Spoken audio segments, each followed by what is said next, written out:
Have you ever wondered why, sometimes, even when you're being generous, kind, and true to the people around you, you end up feeling something unexpected? A cold stare, a biting comment, or even that silent, inexplicable rejection. Why does kindness, which should bring us closer, sometimes end up causing the opposite? Why do some people seem to hate you precisely because of your kindness? This seemingly paradoxical question hides a deep mystery of human nature that few dare to explore, and that Carl Jung, the renowned Swiss psychiatrist, helped to unveil through analytical psychology. If you've ever felt this way, this video is for you. Stay with me until the end because we're not only going to unravel this uncomfortable truth, but you'll also discover how to keep your kindness authentic and strong, even in the face of rejection. Before we continue, go ahead and like this video and subscribe to this channel. Share your experiences in the comments. Have you ever felt some kind of rejection for being a good person? Your stories can help others feel less alone on this journey. Now let's start this discovery together. Imagine that moment when you do something genuinely good for someone. Maybe it's a simple gesture, a sincere compliment, unexpected help, a smile. You naturally expect gratitude, maybe even reciprocity, but instead you feel an invisible barrier, a veiled rejection, sometimes even resentment. Jung offers us a new lens to understand this. Kindness often isn't met with love because it unknowingly activates the unconscious shadows of those around you. These are shadows that no one likes to see, not even within themselves. Carl Gustav Jung defined the shadow as that part of us we reject, deny, or repress. It contains undesirable aspects like envy, pride, anger, fear, and fear of one's own inferiority. So what happens when you, acting with kindness, end up serving as a mirror that reflects this shadow back to someone? They feel an existential threat because they're unintentionally confronted with what they've denied being. This is an unexpected violation of their inner comfort, a silent but powerful rupture. It's as if your internal well-being, your psychological security, is threatened by your seemingly innocent gesture. Jung once wrote, "Until you make the unconscious conscious, it will direct your life and you will call it fate." What does this phrase mean? That the shadow, this invisible, thick, and indigestible part of ourselves, silently governs our reactions, prejudices, and rejections, often without us knowing the real reason for this discomfort. And that's exactly what happens when we try to be genuinely kind and are met with hostility. The shadow doesn't want to be seen, much less reflected by another. It's a powerful phenomenon. Kindness acts like a mirror. As you offer your authenticity, your light, you unintentionally show the other person what they've rejected in themselves. This is what many feel as a kind of deep unease. It's not what you do, but what you represent. Your kind, consistent, and integral behavior serves as a silent reminder of those aspects the other person doesn't accept, as if you were a mirror reflecting everything they don't accept within themselves. Have you ever thought about that? Why are we so often criticized for just being ourselves? Because unconsciously, we bother people simply by existing. The mirror of kindness, truth, and integrity can be a disturbing element for those who live within their wounds or masks. This is one of the deepest keys in Jungian psychology when relating the shadow to human dynamics of rejection and conflict. The issue of projections is another fundamental point for understanding this phenomenon. Projection, in psychological terms, is an unconscious defense mechanism by which we attribute to others feelings and thoughts that we don't recognize or accept in ourselves. Imagine, the insecurity, shame, or feeling of inferiority someone carries can be projected onto you precisely because you're expressing something that person can't express or accept in themselves.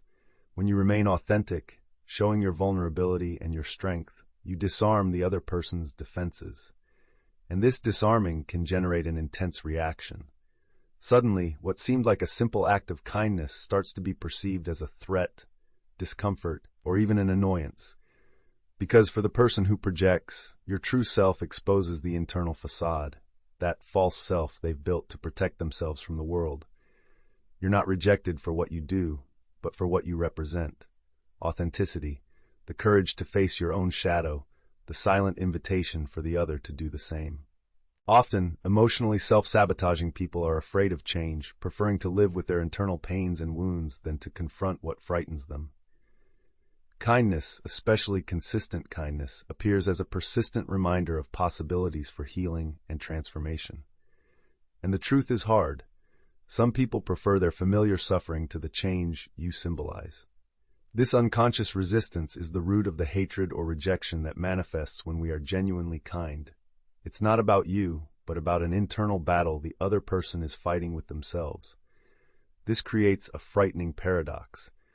While your kindness could inspire and comfort, it inevitably stirs up unhealed wounds and produces pain. Sometimes, even with the best intentions, you can become the target of sabotage, criticism, or even emotional attacks. And this doesn't mean you should change who you are, but rather that it's crucial to understand this dynamic to protect your energy. A crucial point to break out of this cycle of rejection is to establish clear boundaries. Kindness without limits can become a trap of codependency, or what Jung would call the neurotic helper, one who helps to be loved, to erase their own feeling of emptiness. This performative kindness, born of neediness, is doomed to be frustrated and rejected because it doesn't come from the light of authenticity, but from a deep fear. When kindness comes from fullness, from integrity, self-love, and mutual respect, it remains solid in the face of emotional storms that may come from outside. Healthy boundaries don't weaken kindness. On the contrary, they strengthen it, allowing you to be truly present for others without losing or sacrificing yourself. It's true kindness that doesn't beg, that expects nothing in return, but also doesn't let itself be trampled by another's wounded ego. Think about it.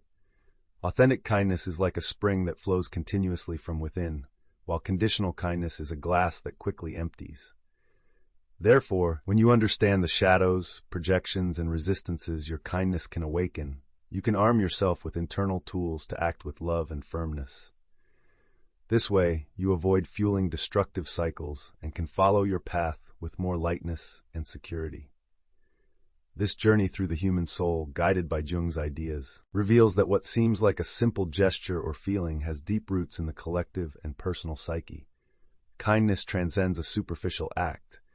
It's an archetypal expression of what we are in essence, a silent invitation to conscious transformation. And as we continue, we'll see how this invitation is often met with fear, rejection, or even hatred. But by understanding the why, we can act with more wisdom and courage. If you followed along this far, please like and share this video with someone who needs to hear this message. And don't forget, write in the comments which of these reflections resonated with you most. Your participation is essential for us to build a community of support and personal growth. Now let's move on to a deeper understanding of how the shadow and the psychological mirror act in this invisible and transformative dynamic. Imagine that your act of kindness isn't just an action, but a reflection that projects an unexpected image onto the recipient. This reflection isn't of you, but of hidden parts of the other's psyche, their shadow. The shadow isn't just a metaphor. It's a psychic entity that represents the sum of personal aspects we deny and repress to maintain an acceptable self-image to the world. It can be anything we find ugly, wrong, or inadequate within ourselves. And here's the crucial point. By being genuinely kind and whole, we inadvertently put a mirror to the other person's face and show them what they don't want to see. This effect is vivid in everyday life. When you are kind and whole, and someone close reacts with hostility, it's not necessarily because of your attitude itself, but because you reflected back to them what they reject in themselves. For Jung, this is the shadow in action. When a part of our shadow is suddenly activated, without us being prepared, you feel a kind of psychological danger, a threat that can reverberate in intense feelings of fear, anger, or even contempt towards the other.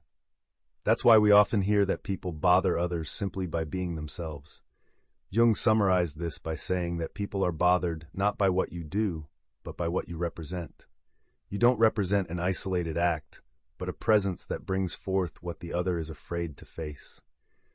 And this triggering can be silent, almost imperceptible, but with a deep and lasting impact. This dynamic serves as both an invitation and a warning. Kindness can truly disarm barriers, but it can also stir up sensitive points, especially when the other person isn't conscious of their own shadow. People without enough self-awareness can enter an existential threat state, as the silent comparison between what they are and what you represent, genuine self-confidence, integrity, can make them feel even smaller, fake, or inadequate. The most common defense mechanism in this scenario is projection. When someone projects their shadow onto you, they are, in fact, attributing feelings, fears, and insecurities that they don't recognize in themselves. Thus, instead of dealing with these difficult parts, this unconscious process transfers these negative emotions outward, pointing to you.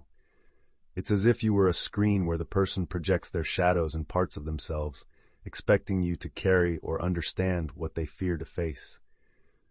This process is automatically activated, especially when the other perceives your authenticity and emotional vulnerability, because at that moment the persona, the social mask we wear, feels unmasked. Contact with your true essence generates intense discomfort, almost a threat to the identity of the person who is trying to protect themselves behind a facade.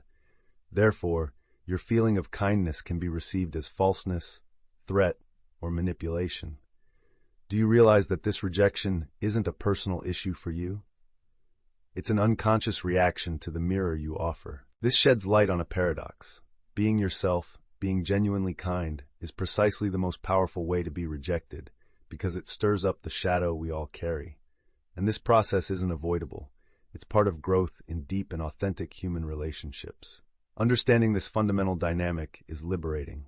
You stop blaming yourself for being too good and expecting automatic appreciation. Instead, you understand that your kindness is a transformative force that provokes an internal struggle in the other person. This is where many give up or change who they are to avoid conflicts. But this is a temporary solution that diminishes your power and your light. In the next sections, we'll explore the impact of this phenomenon on people's resistance to change, the fear of transformation, and the importance of establishing authentic boundaries to protect your kindness. Until then, reflect. How many times have you felt that your kindness was a thorn in someone's side? Now you know it's not because you're wrong, but because your presence shines a light where darkness has been pushed away. Stay with me, because this journey is just beginning. You're walking a path of self-knowledge and deep healing that can forever change how you relate to yourself and the world. Have you ever tried to help someone who was clearly hurting, but that person just refused your help? Or worse, seemed annoyed by your attempt to be there? This seemingly trivial moment contains a chilling psychological truth. Some people prefer the wounds they already know to the healing you represent. It's hard to accept, I know, because we naturally expect pain to bring people closer, for suffering to unite. But the reality, according to Jung, can be much darker. Many people have found an identity in their suffering. And anything that threatens that emotional structure, even if it's something good, like your affectionate presence, your compassionate listening, or your genuine willingness to help, can be perceived as intrusive or even threatening. Jung said, "People will do anything, no matter how absurd, to avoid facing their own soul." And that's exactly what happens when your kindness touches a point too deep for another to bear. For someone who has spent their life defining themselves through rejection, struggle, neediness, or unresolved pain, kindness sounds almost like an attempt to reorganize the narrative. And the human ego is deeply resistant to letting other people change the story it has told itself. Notice Jung's words, "What you resist persists." And here's a painful paradox. The more you represent peace, the more you can stir up revolt. Because for those who don't know inner peace, it hurts. And the attempt to change becomes a direct threat to emotional stability built on survival, not healing. Remember that phrase we often hear, "Don't mess with it, leave it as is"? This mentality is even more intense when applied to the emotional realm. Change doesn't just hurt because it requires effort. Change hurts because it forces you to let go of who you thought you were. And no one wants to break with their old identity without first being sure there's a new one waiting on the other side. And here's the hidden trigger. Your kindness implies that there is, in fact, an other side. And that completely disorients someone who isn't yet ready to cross over. That's why some people will sabotage your light, not because they are bad, but because they still live in darkness. Some will push you away because your presence suggests that living differently is possible, and that's unbearable for those still tied to internal wounds as a source of security. Some people will unconsciously resist your kindness with contempt, others with indifference, others with sarcasm, emotional manipulation, or passive-aggressive behaviors. And this can confuse you if you still believe that love always generates love, or that compassion will always be welcome. The truth is, for many, healing is a violent act, because it requires emotional death and rebirth, something not everyone is ready to do. That's why Jung also said, "One does not become enlightened by imagining figures of light, but by making the darkness conscious." So, don't fight this mirror. Don't force yourself to be accepted by those who still live inside invisible walls. Just understand with compassion that your simple presence already has the power to spark internal revolutions. But here arises a new question. How can you maintain your kindness without getting sick from other people's pain? How can you avoid getting lost trying to save those who don't yet desire change? That's what we're going to explore now. Many people believe that being good means avoiding conflict, never saying no, always being available, and pleasing everyone all the time. But that's not kindness. That's fear disguised. True kindness is strong, it's conscious, and above all, it has boundaries. Carl Jung emphasized that psychological wholeness lies in integrating light and shadow, and that includes recognizing where your responsibility ends and someone else's begins. This means you can't give so much to others that you abandon yourself in the process. Doing so is falling into the trap of a very common and dangerous role, that of the neurotic helper. Yes, there's a real deeply unconscious psychological pattern in people who compulsively help not because they have love to give, but because they're afraid of not being loved if they're not useful. This pattern hides behind phrases like, "If I show I'm always here, maybe they'll value me. If I help a lot, maybe they'll never leave." Or even, "If I'm perfect, maybe I'll finally be accepted." This kind of kindness is born from neediness, not generosity. It comes from a need to be loved, validated, accepted, recognized, finally belonging. The pressure to be kind all the time, pleasing in everyone's eyes, often comes from the belief that love needs to be earned. But this is an unresolved childhood narrative, where we learn to associate love with performance, and kindness becomes emotional performance, an invisible currency in search of something that should never have been conditional, acceptance. That's why Jung warned, until you make the unconscious conscious, it will direct your life, and you will call it fate. If you keep acting with performative kindness, seeking to be seen, loved, or heard, you'll do it until you're exhausted, and worse, without ever getting what you were looking for in the first place. True kindness, on the other hand, comes from a silent place within you. It asks for nothing, it forces nothing, it doesn't beg, it simply is, and more importantly, it knows when to stop. A boundary isn't rejection. A boundary is mutual respect. It's your soul's immune system. You can say, "I love you, but I can't save you." Or even, "I understand your pain, but I can't live inside it with you." That is strength. That is consciousness. That is kindness elevated to its purest form. When you understand that your kindness doesn't need to be accepted to have value, you free yourself, because it stops being a way to seek love and becomes an expression of the love that already exists within you. Saying no, stepping away, protecting your peace, all of that is love. Love for yourself, love for the other too, because sometimes the best way to respect someone else's energy is not to invade it, even with the best intentions. Don't confuse compassion with self-abandonment, nor empathy with servitude. Kindness without limits is emotional self-violence. Don't let your light be drained by those who don't yet want to light it within themselves. And above all, don't think that being good means destroying yourself in the name of maintaining harmony. True harmony happens when all elements are in balance, including you. Now that we know this trap, let's get out of it. But first, we need to understand what keeps it active for so long. Have you ever noticed that in some relationships, be they romantic, family, or friendships, you always end up taking on the role of savior? The one who understands, supports, forgives, endures. The one who always gives a little more, who endures a little more, who swallows, who tries, and tries again. This is the rescuer archetype in action. Psychologically, it fulfills the ego's need to be relevant, but the price is high: resentment, exhaustion, and, in the end, more rejection. Jung said that we confuse ourselves with the roles we play and forget our essence. The rescuer is one of those masks. It's someone who feels they only have value when they're fixing someone else's life, who believes their existence will only be complete if they are necessary or indispensable. But by living this way, this unconscious pattern activates a cycle of suffering. Here's how it works. You meet someone hurt. You unconsciously see a chance to help someone who wasn't you when you needed it. You give beyond measure. You care, hug, guide, save, support. And at some point, that person turns against you. They reject you or abandon you. And you ask yourself, but what did I do? I was just trying to help. The hard truth? You were trying to heal the other person to heal your own wound. Jung would call this pattern the egoic redemption complex, a type of neurosis where the person, trying to save the other, unconsciously tries to save themselves. But by depositing all your energy into the other, you avoid the real work, looking at your own unresolved pains. Think now, how many times have you gotten involved with emotionally unavailable, difficult, cold, manipulative people and still stayed? Tried to show the value of kindness? Didn't leave, even though you felt it was hurting you? Perhaps you weren't seeking love, but trying to prove that your kindness can break the wall of abandonment. But there's another hidden truth.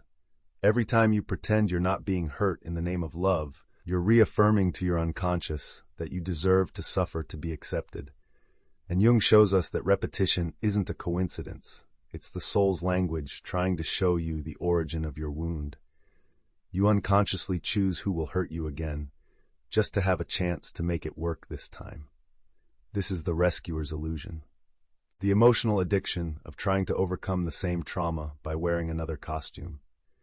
But healing doesn't come from the other. It never did. It begins when, for the first time, you decide not to save anyone, just to save yourself. When you stop seeking validation through excess and start finding value in silence, in boundaries, in saying no. When you understand that love isn't sacrifice, it's conscious choice, a choice that needs to include you. So, we've reached the moment to stop, look, breathe, and break this cycle. In the next sections, we'll dive even deeper. What is authentic kindness, according to Jung? How to live it fully without begging for love. How to be light without having to dim yourself for anyone. Get ready. What comes next is liberating. Now that you understand the invisible danger of trying to rescue others from your own wound, it's time to turn the key and step into one of Jung's most liberating ideas: individuation. Individuation is a deep process of soul maturation, where a person stops living to please, to survive, to be accepted, and finally begins to live as they truly are. And that's where authentic kindness is born.